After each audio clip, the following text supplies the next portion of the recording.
if you moved here as a professional and you found yourself, caught up in, let's say, transitional employment because you need to feed your family, right? You need to pay your bills. That's very honorable of you. But don't forget the goal that you had when you immigrated to this country. Hello, everyone. Welcome back to the Bridge Podcast. And thank you so much to each and every single one of you that come back every week to listen, learn, and grow. Now, you all know how exciting it is to pack up your bags and say your goodbyes and travel across the globe to start life in a new country.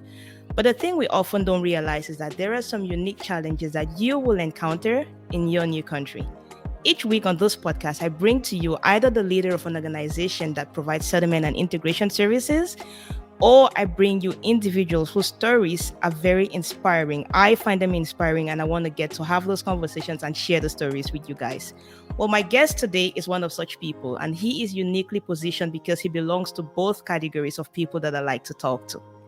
My guest today is Mr. Robert Ndoping.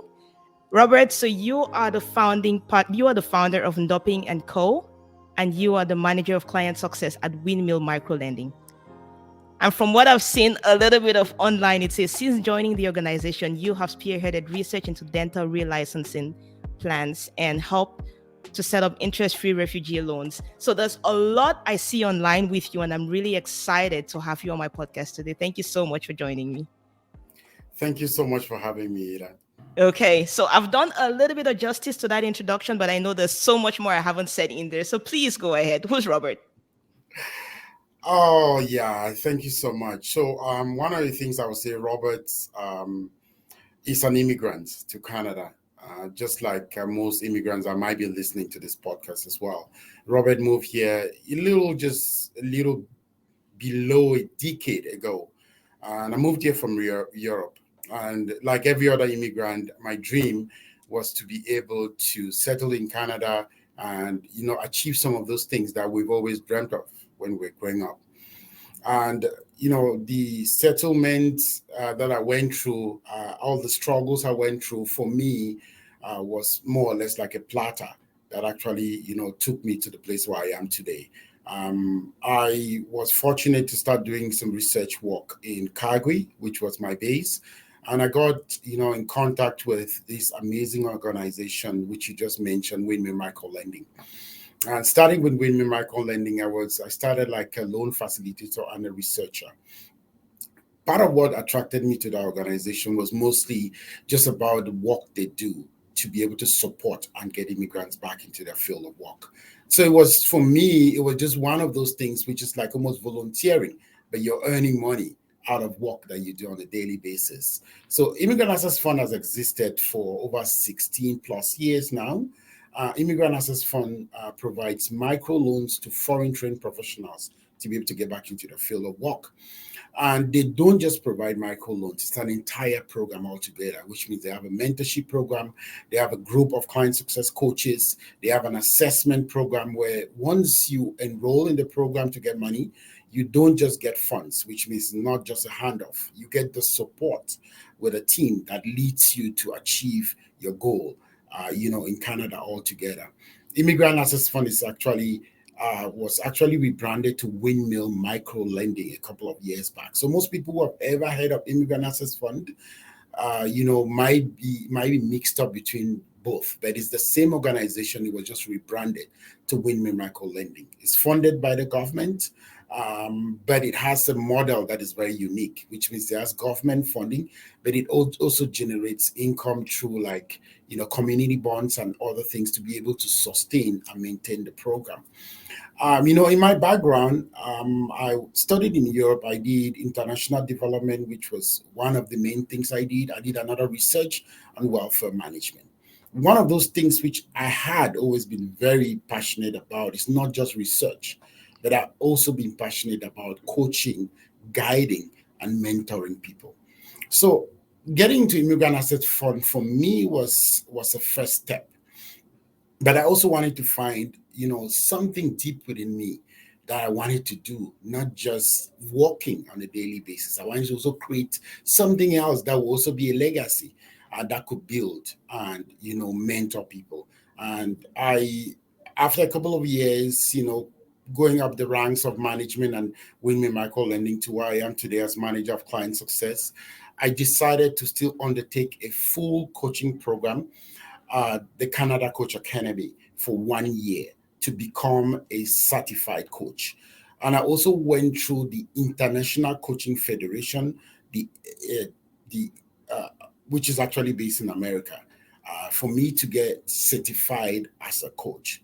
Not just that, I went to Rodman School of Management and I did, an MBA degree on strategy, which means I wanted to get all of the tools for me, not just to work as a coach, but to support both immigrants and professionals achieve goals and dreams in Canada. That's what led to me founding what you now know as Ndoping and Co. So besides working as a manager of client success, I had to go through all of that training for me to be able to to be able to to start a business, a coaching business. It's more or less what I call is a building business. So I do capacity building for both individuals, organizations, groups, to be able to equip them, coach them to achieve goals and dreams in Canada. So that's just a little bit of an overview of some of the things I've done and my journey this far in Canada.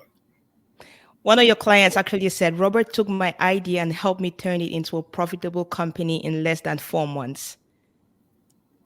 Yes, I remember that client really well. And one of the things which I admire personally about that client was when the client came to me, he was very confused on a couple of things. He was doing a startup, it's a family startup, him and the wife. They were doing a family startup. Mm-hmm. And there were just a lot of moving pieces. These are actually immigrants who had successfully established a business back home, and they have been struggling from one survival job to another.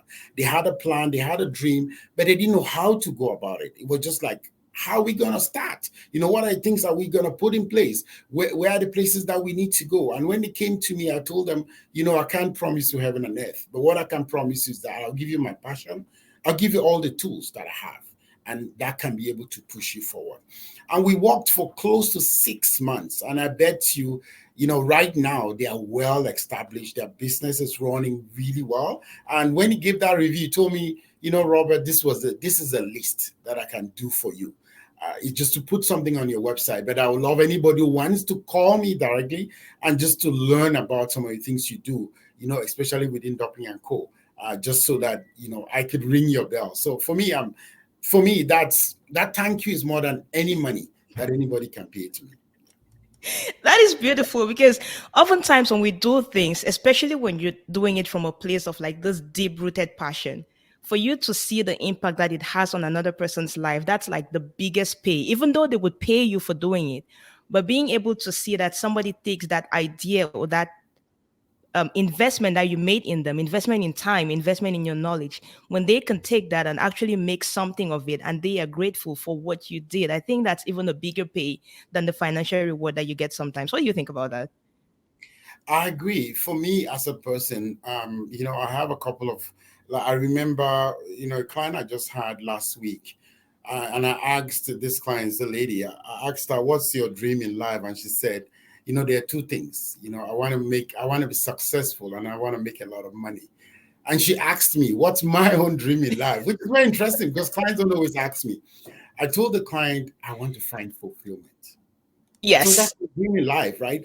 You could give me this house full of money, but if I don't find fulfillment for me, I feel frustrated. And that's just what you said there. It's actually finding fulfillment in the things we do. And like you said, you could pay somebody lots of money, but if they don't really enjoy what they do, for me, there's still something lacking. So it does just that fulfillment in me being able to support, build, and handhold people. It's to me, it's more than anything that money cannot buy. Yeah, yeah. Well, when you're talking, you can actually see the passion, and it's clear from even the messages that your clients have left on your website. I'm going to read a couple more.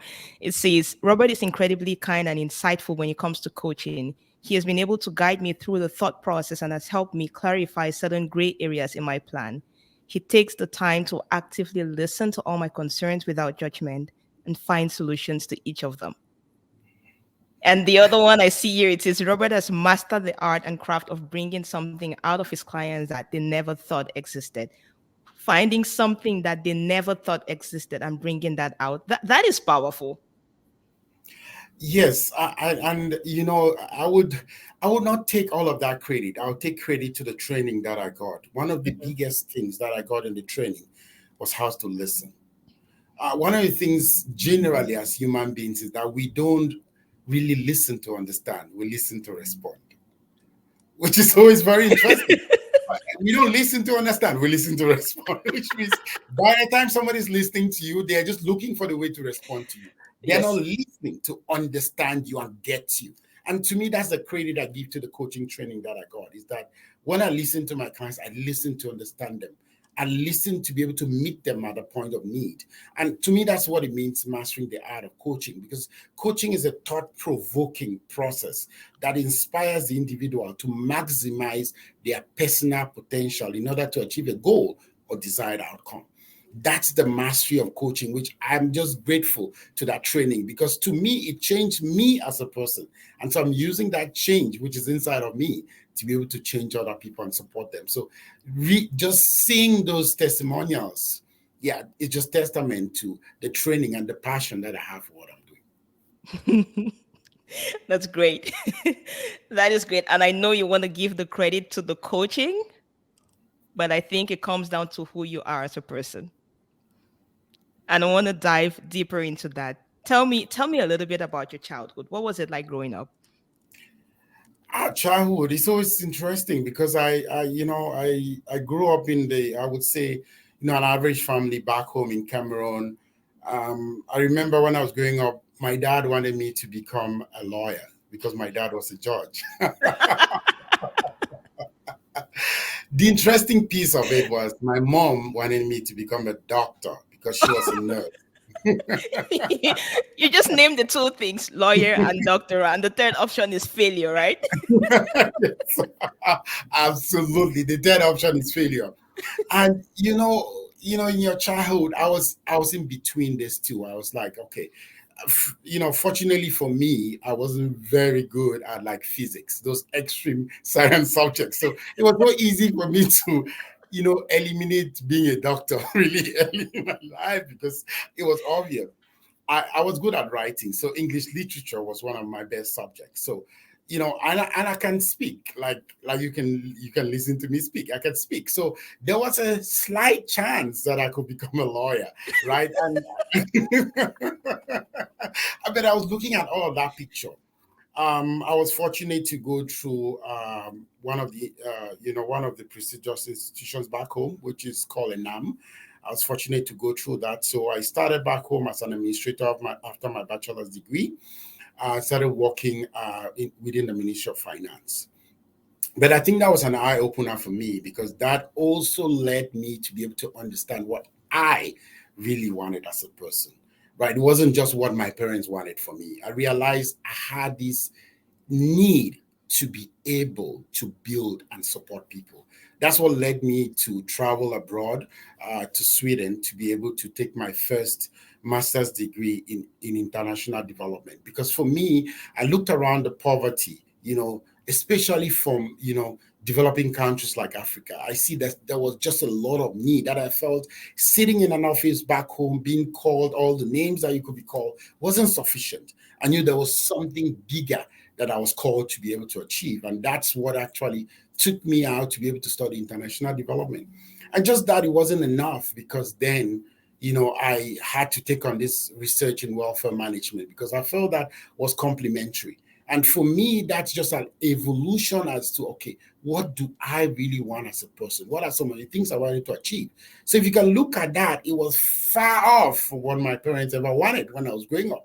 And to be very honest, those were genuine dreams when I was growing up because my parents felt, this will be good for you. This will be good for you. But, as a child, I always felt, yes, I could attain that.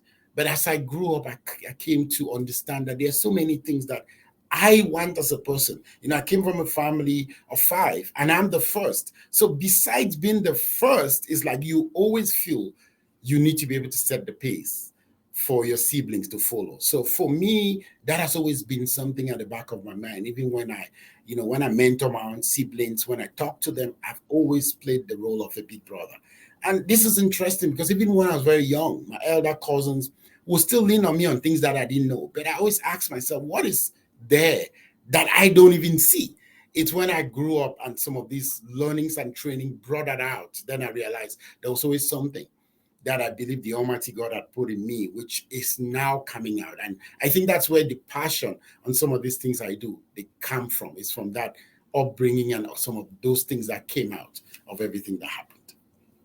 That's very powerful. And there are like three things you've mentioned in there that I want to dive deep on. The first one is the fact that you were always good at bringing out things in people, even though you didn't have a name for it at the time. Your training program made you realize what that was, but it was always there. Yes. The second thing is you were in this very comfortable position because in NAM is a big thing back home, right? You were in this great comfortable position, but you wanted more. And so you were willing to leave, to let all of that go in order to find the bigger thing that you were called to be. And Absolutely. But to be very honest, it didn't come easy. I know, and we're gonna dig into that. And the third thing I want to point is you went from not living the expectation that your parents had of you, doctor, lawyer, to finding your own path, which is something that most people are not able to do, which is something that when we get over here, I think we kind of get stuck in what people expect of us and never take the time to explore what it is that we are actually truly capable of or the things that we're actually really good at. Three things I've thrown out there. Pick anyone you want to start with and just keep going.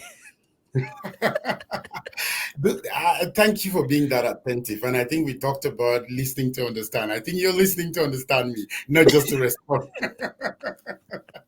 I think the major one is the second one you mentioned, which is actually leaving some of the things, leaving your comfort zone. I have a series on my YouTube channel, which is on comfort zones. Mm-hmm. And we all face that on a daily basis. It's not just that comfort zone. I think in every phase of our life, we've actually been faced with, should I go after this and leave what I have in hand? What are some of those risks? What ifs? It's always a very big deal. I was quite comfortable back home.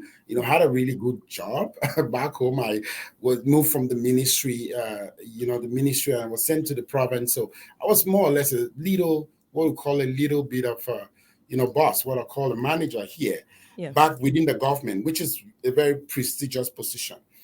But I had to leave that, to go for further studies, which was one of the most difficult things which I had to face. But You had to or you wanted to? I wanted to. I think when I Okay. say I had to, simply because deep within me, I felt where I was not sufficient. Mm-hmm. Right? If I'd stayed there, maybe I would have just been where I am today. Right? I would have never been where I am today. I would have stayed. Yes, I would have grown within the government, but is that what I wanted for myself? I think at one point I would have gotten frustrated with everything because yes, there was financially it was keeping me well, Mm-hmm. right? But there were other things I could not do because that's the government. There's lots of limitations there. And we know how the system, works in developing countries. There was just so much in there which I felt staying in this system, I cannot change it. I cannot really achieve a purpose. But going out was not easy because one, I had to leave a job and go to school.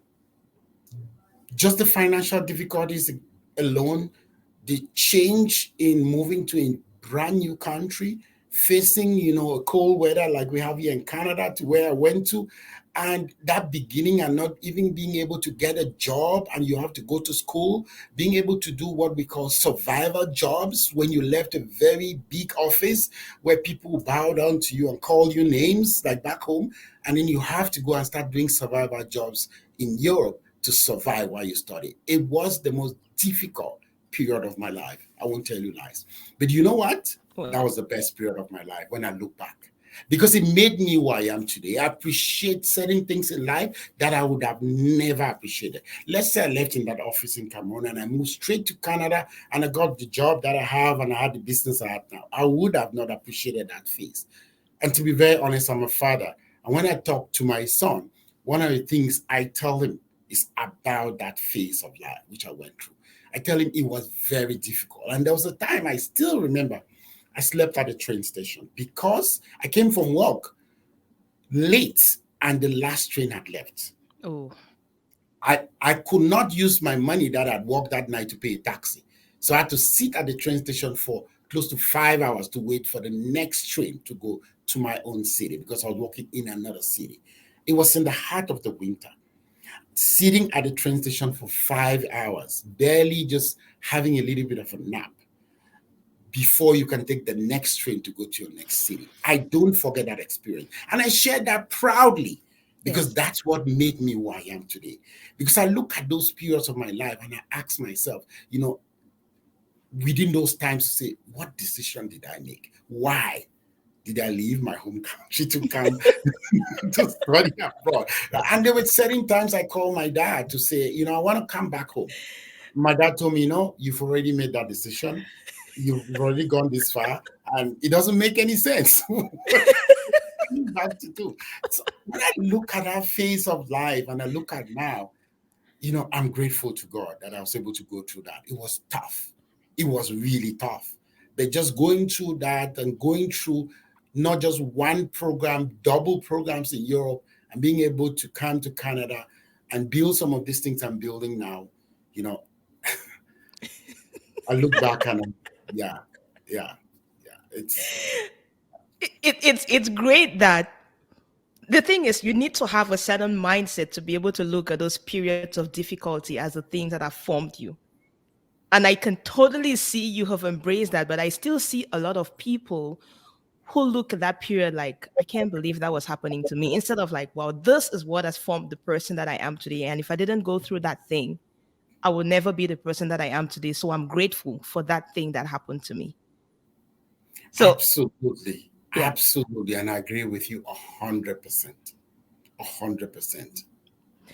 So talk about the survival jobs aspect of it, because I find that, okay, here's the thing. When we leave our home country, we get over here. We have this expectation that we're going to have. Let's say you had a good standard of living right there. Just like you, I was also very good. Like back home, I was the accountant at one of these multinational companies, the liquefied petroleum gas companies there.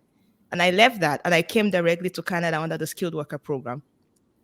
And when I came here, in my mind, I was thinking, okay, I'm going to get into the accounting field right away. I'm going to just get my certification. I'm an amazing accountant. They're going to, I started at the call center, and from people calling me madam in Cameroon to now coming here, like, and somebody calls you the B word on the phone. It's like, what? Seriously? Did they just talk to me? But so I think a lot of us come from that place. For the people who had like really amazing jobs back home, when they come here and they have the survival jobs, in their mind they know, okay, I can't be here for long, I need to do something to up myself to the next level. But for most people who come without having that level of comfort, that level of success back home, and then they come here and they see some entry level thing, they feel like they have arrived. And that's why you will see people staying in a survival position or being well, not even being underemployed, but being in that survival position for like forever. And then they start getting into those financial messes. They start getting into a place where it's like, oh my God, this is just the way it is and stuff like that. Can you share something that maybe from your story or maybe from what you have seen with a lot of people, how to break out of that survival mindset, that survival mode, or that survival job stage to actually realize what it is that's your full potential? That's a really good question, and I will answer that on two different sides. I'll answer that on my own personal experience, and I also answer that on immigrants that I work with almost on a daily basis into this country, this blessed country. I will say Canada. When I moved to Europe, there were two different things. One was hard to study. Yes, I brought savings, but those savings were going to get depleted. Yes, I had parents back home who could support, but for how long? So I needed to survive. Then I was a student because at that time it was obvious that I could not get, what you would call a job that would I would say defeated, my status back home because I was moving to a new country. I was almost starting afresh. So I had a mindset of I needed one to be able to get something to survive, and that's why I always call those jobs survival jobs. I needed something to survive, and within that transition, I just wanted anything that could enable me pay my bills. I mean, financial independence is a big thing. Imagine you live abroad, but yet you're dependent on parents back home. For how long? One, I wanted to gain back my financial independence, which I had back home, and Yes. imagine coming abroad and then becoming a child again, being able to call my parents. It was crazy. So yes, they did that, let's say for the first 1 or 2 months, but I could not continue doing that. I had to be able to survive. So there was a transition of survival. But one thing that was at the back of my mind is what brought me abroad? What's my goal? I think a lot of the time what happens is that we forget what our goal is, right? We look at the short term. That was for me, was a short term something for me to survive, gain money, pay my bills, because the goal was get the education that brought you abroad and maybe go back home, because at that time it was in between. Maybe go back home or maybe gain an employment that will move towards the line of what you wanted to do. That was my focus. Now, talking about transitional employment and survival jobs in a country like Canada, this country is full of possibilities.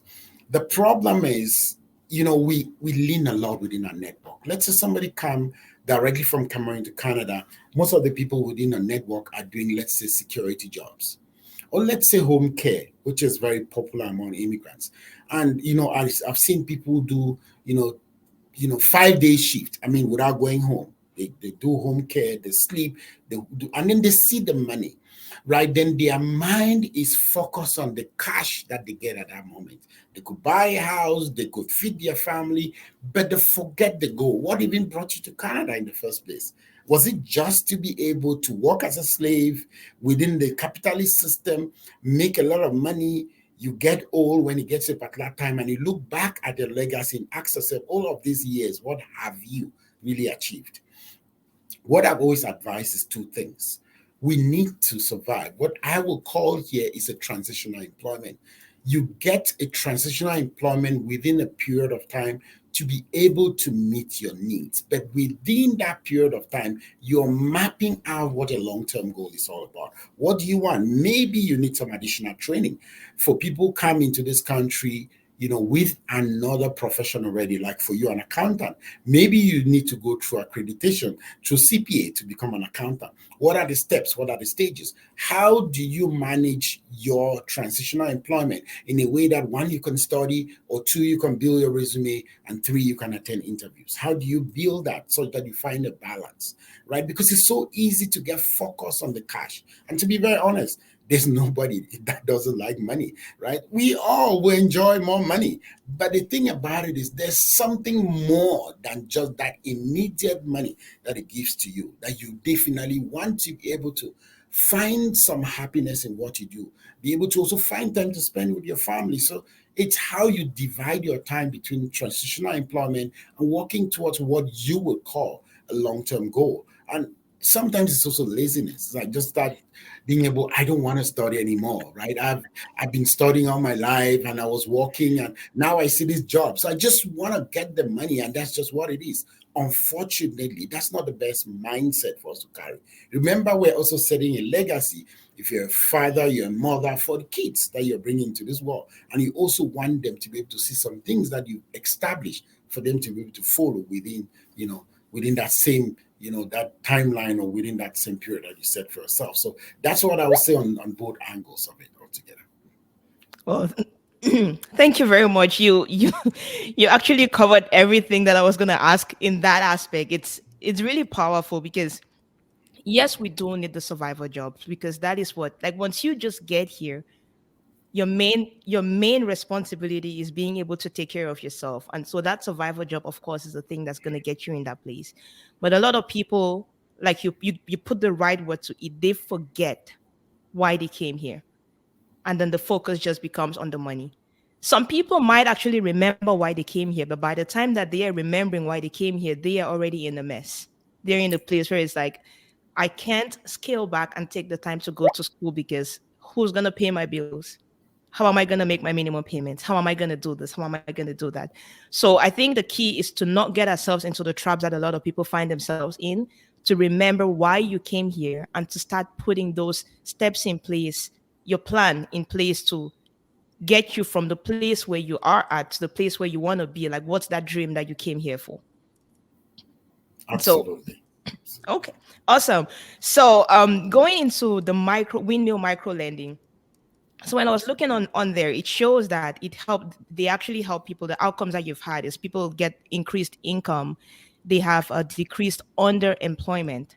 Talk to us about that part of underemployment, because a lot of people come here with PhDs already, and so Yes. So yeah, a lot of people come here with PhDs. Some of them are medical doctors, surgeons, like yourself, accountants. People come here with lots of education, right? But the important thing is, if you look at the education you had back home, can you just get that education and work here in Canada?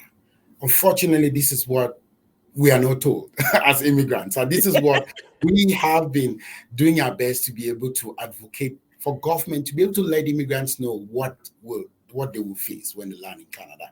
Because lots of people that I have seen working with women micro lending is that when they were moving, they just knew, I'm gonna go and start working in my field of work immediately. Maybe it might take a month or two, but they never knew it might take years, not a month or two, which is very interesting, right? So what immigrant access fund Windmill Micro Lending does is once you have moved into Canada and you come to a program, so we take your current job status that you have at that time. We map that beginning, which is almost like an immigrant journey, which means, okay, you moved here now. Let's say you're even unemployed simply because you've not even started licensing. Yes, we take into account your education, your training, everything back home. But at this point in Canada, where do you want to go to? So we map the beginning point, which is now either you are, let's say you could even be a nurse and you're working as a healthcare aide. So we take that point. That's the point of entry at Windmill Micro Lending. And then we provide you funding. You go through the program, you go through our coaching, and you also go through, a mentorship program. After that, all of those supports we provide you and referrals, we take now where you will be. Let's say 6 months after you're done with the program, 12 months after you're done with the program, 24 months after you're done with the program.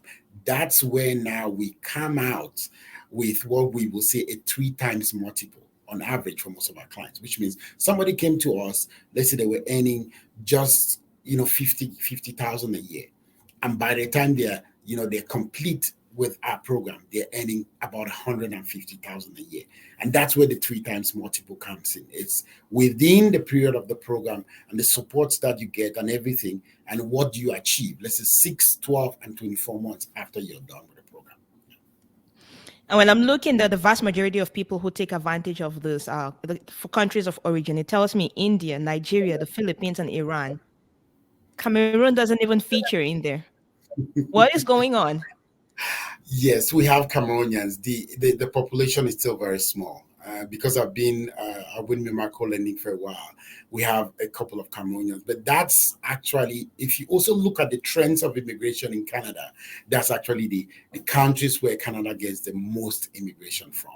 India, Philippines, even Turkey. You also see most of those Arab countries as well. Cameroon is a really small population of Cameroonians that move directly from Cameroon to Canada. So maybe that's also affecting that data that you see altogether, because the immigrant population of Cameroon as compared to a country like Nigeria, India, Philippines that move to Canada is smaller. Okay. And but this statistics you have here, is it across Canada, or it's Alberta alone? I guess it's across Canada, correct? It's across Canada. Windmill micro lending is national. We sell all of the provinces, including Quebec. Okay. And Quebec is very special. How do you guys help in Quebec? Because every time I talk to somebody who is out of Quebec and I'm like, do you guys work with Quebec? No, you guys in Quebec, you're special. Quebec is a very unique province in Canada. And, if you look at the statutes of Canada, Quebec is more like a country in a country. And to be very honest, we started working in Quebec, it's almost over 4 years ago. And the windmill micro lending has existed for more than 16 years. It is over 4 years ago that we started working in Quebec. And even up till now, there are still lots of things that we have to go through a privacy commissioner all of the time in Quebec. There are rules, there are regulations, and even giving you a permit to practice in Quebec is very unique. It's a different province altogether. And I can testify that it's just so complicated. I mean, we don't have a choice. It's so true, and from a person who's living in Quebec, I can definitely hear what you're saying. I feel you. It is what it is, man. But it's a good place to be at. It has its own positives. So it is what it is. Okay, perfect. So the process with windmill micro lending, when a person lands here, walk me through the process of the profile of a person who might want to work with you guys. What is it they need to know? How is it that you help them? Like very basically, what is it you do? How do you help them and stuff like that? Okay, so Winmi Micro Lending, like I first said, is national, which means we serve all of the provinces in Canada. The main profile for someone to be eligible for the program is that one, you need to be an immigrant, which means you should, when I mean I'm an immigrant, all Canadians are practically immigrants, but for, the natives. But I mean, you need to come from another immigrant country into Canada altogether, which means you may have been trained from your home country, and then you want to take either courses, education, training, or any other thing which will enable you either do a program within your choice or go back into your field of work. So there are two sides. There's accreditation, there's licensing, there's courses, and there's also career change, which we fund, which means somebody might even be a doctor and then moves here, wants to become a lawyer. That's still fine. The basic eligibility criteria is just that you should have completed either post-secondary education or you've completed high school and 1 year of work experience. That's a basic eligibility from back home, from a different country, and then you're moving to Canada, which of course will qualify you as an immigrant. Either you've completed post-secondary education, so you might have a bachelor's degree and you want to do anything. It could be related to your bachelor or anything else in terms of a course, a program, you can actually qualify for Winmi Micro Lending loan or support. Or you might have just finished high school and then you worked for a little while, a year and above, you would meet the eligibility criteria. There's also what we call suitability because, being a financial institution that will provide money, we also need to assess to make sure people are suitable for windmill loan. And suitability also would entail, whatever you're providing to us that you want to study or want to take, we need to do an assessment to make sure one is fully aligned with some of the things you tell us, and two, there are some possibilities that we could support you find work within that field of work. So that's one aspect of suitability. There's also the financial risk, which means sometimes we want money, but are we ready to receive money? If you're getting money that you're supposed to pay back, you need to be assessed. We don't assess like a bank because we're a program, but we need to assess to make sure that we're not putting you into more debt and putting you into more problems, because there is a repayment plan that will give you is the most flexible. Most often, the interest rates that are on our loan is the lowest that you find in Canada, simply because it's a program. And the interest rate is not used back in the program. It's just used to be able to sustain if somebody misses payments and things like that. So that financial risk is also part of the assessment that you go through. Once you go through that phase, then you're giving a loan with us.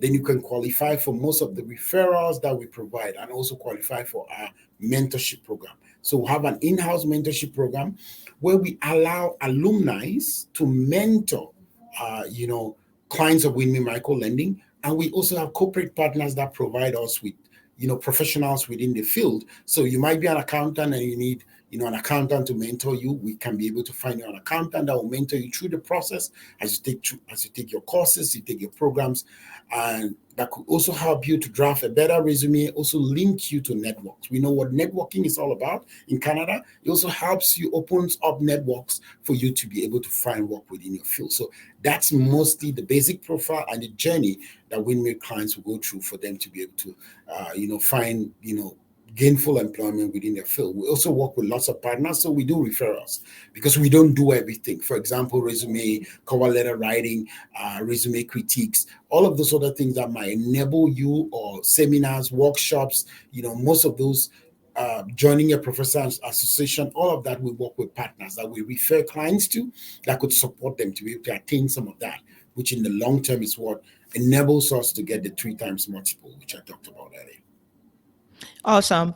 And so micro lending versus banks. Do you guys use credit scores? Because as an immigrant, they don't have credit scores. And that would usually be an impediment to getting a loan. That's a very beautiful question because that's actually what differentiates us significantly from the banks. We would pull your credit. It's a standard process for all financial institutions, but we do not use credit to give you money, which means we have given thousands of people without any credit score money. Why we need the credit is because we want to see how you've managed the little money that you've been giving in Canada. Because we work with people that have been here as early as 1 day old and people that have been here as long as 20 years in Canada. So really vast difference between those two sets of people. And the only way we can know how you've managed, let's say if you've been here for a while, is for us to see your credit. And there are things that are, that stand out. That means you have, for some reason, not manage your credit well. That's where the coach comes in, because we also have what we call intentional coaching. They're able to coach you on credit and give you some advice.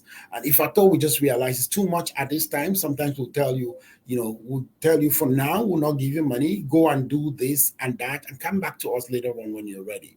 But for most people, like I said, the credit score is not at all a problem. We have given money to lots of immigrants without any credit score at all. Okay, awesome. And you answered my next question, which was going to be, do you only work with newcomers or people who are already established here for a long time? And you said from newcomer to like 20 plus years, you're still able to work with micro lending. So then, because one of the criteria is that you are a newcomer or an immigrant, does it mean that children who are born here to newcomer families are not eligible?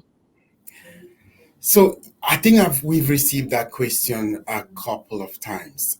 For now, they are not directly eligible to win miracle lending, simply because they are not differentiated from any other Canadian born. And so if we were to be, let's say, a child born in an immigrant family, were to serve them, then we'll serve Canadian borns as well. Because there's really no difference, because they go through the entire system like anybody that was born here. So they don't have the same barriers that people move from out of Canada have. So, and what we do as an organization is to be able to support people, enable them to go above those barriers and support them to be able to attain gainful employment in their field. But people that are born of immigrant parents, they're just like every other Canadian that was born here. So they really don't face that much of barriers, actually. Yeah. That's good. Well, that was a great answer, because there's no difference between the people who were born here to immigrant parents and the long-term Canadians. Like, you're born here, right? Absolutely. Okay, awesome, awesome. So now I want to focus on your coaching side, which is Ndoping and Co. Okay, so you do strategy coaching, performance coaching, and that's for business leaders, entrepreneurs, professionals, and organizations. Can you do a rundown of what you do in that side of things as well? Yeah, I do a couple of things. So one of the, like I always said, my key word is capacity building. And how do I build capacity? I build capacity on one-on-one coaching, which is one. My niche is strategy, which means I strategize with individuals to be able to find whatever direction or goal that they want to achieve. I do group and team coaching, which could be a company that actually gets to me in terms of capacity building. It could be workshops, it could be seminars, it could be presentations, it could be a particular area. Like because I'm rooted and grounded in management. I do a lot of management training. I do management for non-for-profit. I do management for corporate companies altogether that are for profit, which it could be management related. It could just be working on a specific project that they want to achieve a desired goal or outcome. I could come in as a coach, either to do as a group, do that as an individual. I work with individuals or executives who actually maybe are either starting. It could be an entrepreneur that you're starting a business, like you saw some testimonials on my website, where you want to start a business. You have all of these ideas, you want to grow them, you want to move it forward. I could definitely work with an entrepreneur of that nature. You could be an established CEO where you have been working, but you have a couple of areas that you want to fine tune for you to be able to move forward, move your team, move your group, move your company forward. I can definitely work with you to strategize for us to be able to find that goal and that outcome altogether. And another thing which I always say is, which is always asked of me all of the time, is who needs a coach? To be very honest, everybody needs a coach. Everybody needs a coach. Everybody needs a coach. I need a coach, and I have a coach, even though I am a coach, right? Because there's just so many things that we cannot do on our own. We need somebody else who actually helps us to bring out some of those things from us. And what us coaches will always tell people is that everything is within us. It's just that the way we are made, we don't have the capabilities of bringing that out all of the time by ourselves. Sometimes it needs a professional to support us in bringing out the best to achieve a goal and outcome, which is different from when you talk about mentoring and coaching, because coaching actually enables you to be your best, which means I'm not coming to tell you do this, do that. I use tools to be able to enable the best come out of you, and you are happy with the results that I make you to achieve in that support and that process. And that's different from mentoring in what way? Mentor, like I'm a mentor as well, and I have a mentor for some different organizations. A mentor actually tells you what to do. Yes. Right? A mentor gives you advice. A mentor will be able to almost like open the road for you to say, okay, put your leg here. Don't put your leg here. Put your leg here. But that's very different from a coach, because a coach will actually dig deep within you to find how you will walk.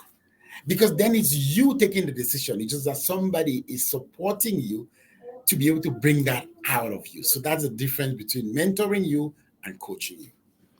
And I like the way that I think it's Les Brown who put it. It's like there's a picture and you're in it, but you cannot see the full picture because you're in the frame. And sometimes you need somebody who's out of it to just help you actually recognize everything you already have in you to become that best version of yourself. And that is what working with a coach would definitely do for you. They help you because they are outside and they would see the full picture, but they just help you to bring that out, because truly I believe that we all have what it takes to succeed, but sometimes we don't even believe it. And so a coach kind of challenges you to go deeper within yourself and find those things that are already there, but you probably don't even know that they are there. Absolutely. I think you hit the nail right on the head. Thank you. I want you to talk to a person who not necessarily is a newcomer, but a person who is stuck in their comfort zone because they have forgotten what they came here for. And I want you to get them out of that place and like shine some light for them to see. That's a very big one. You're but a I'll coach, try. you got this. Yeah, but I'll try to keep it as simple as possible. I think I'll go back to one of the things I said is, do you have before you moved to Canada, did you have some dreams or some goals that you wanted to achieve? And looking at yourself right now, are you anywhere close to those dreams and goals that you had mapped out for yourself before you moved as an immigrant to this country? If not, what is going wrong? Because I think the first step is we need to sit down and take stock of what's going wrong. You might have been stuck somewhere, but is there a way out for you to start walking towards your goal? Never underestimate the power of little steps. The problem is lots of people don't walk, they stay on the spot, which means a plan doesn't mean you need everything figured out on day one. A plan means you have an entire objective, but how do you start taking one step for you to be able to get to the end of that objective? That's what's key, which means if you moved here as a professional and you found yourself, caught up in, let's say, transitional employment because you need to feed your family, right? You need to pay your bills. That's very honorable of you. But don't forget the goal that you had when you immigrated to this country. If that goal is at the back of your mind, how can you start? Right? It could be even starting to research. Okay, if I have to get back into my profession, what are some of the things I need to do? It could be even if you're working 5 days, taking one day to start working on that goal. And that one day could be start taking some courses, taking some studies, or that one day could be even attending interviews. That is mapping your goals one step at a time until you meet it. And like I always said, if you need the services of a professional, do not always feel to be able to reach out to me. Sometimes it might just be a discovery call for us to just have a chat. Right? I always say I'm always open for a chat. Just have a chat to be able to see what's going on. Can we help? Sometimes you might even need, a friend who can also be like what I call an accountability partner, which are some of the conversations I have with some of my clients is that you might need a friend, you might need a spouse, you might need somebody else that might be your accountability partner that can support you, that can remind you. But these could be people you trust that could be able to help you move you one step at a time towards your goal or objective. I hope I answered your question. Oh, you did. Oh, you did. You heard it right, guys. You heard it. When you come over here, there are going to be challenges you have not even thought of. But reaching out to an association, an organization that's going to provide those services to help you integrate, those are the things that are going to help you set the foundation for yourself for success. Because, like you heard it, you can become anything that you want to be. But, well, you can become anything that you prepare to be. And so, what is it that you have to do to become that thing that you want to become? And there are people in the community who can help you. There are people in the community who have done it. There are people whose stories will inspire you. And those are the things that we try to do on this podcast. And so I'm hoping that you got a lot of value from this episode today with me. And if you want to hear more from Robert, you know where to find him. Actually, Robert, please tell our audience where they could find you and work with you. Thank you so much. You can always go to our website, which is www.ndopingco.com. You can also find me on Facebook and YouTube, which is just Ndoping Coaching. And you can also join me on Instagram, which is Ndoping_CO. You can reach me on any of those medias. Awesome. I'm going to put the links to all of that in the description below. If you're listening to this on the podcast, check the show notes and please reach out to Robert. He is amazing. Some of the things his clients have said about him is Robert took my idea and helped me turn it into a profitable company in less than 4 months. He's incredibly kind and insightful when it comes to coaching. He has been able to guide me through my thought process and has helped me clarify certain gray areas in my plan.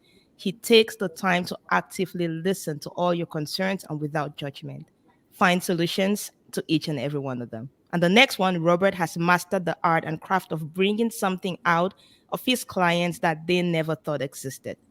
You need somebody who can find those gems that are within you and bring them out. So please reach out to Robert. And if you've watched this podcast, you've listened to this and you love it, please give us a thumbs up and please share with somebody who could use this message. Thank you so much, guys, and we're going to see you in the next episode.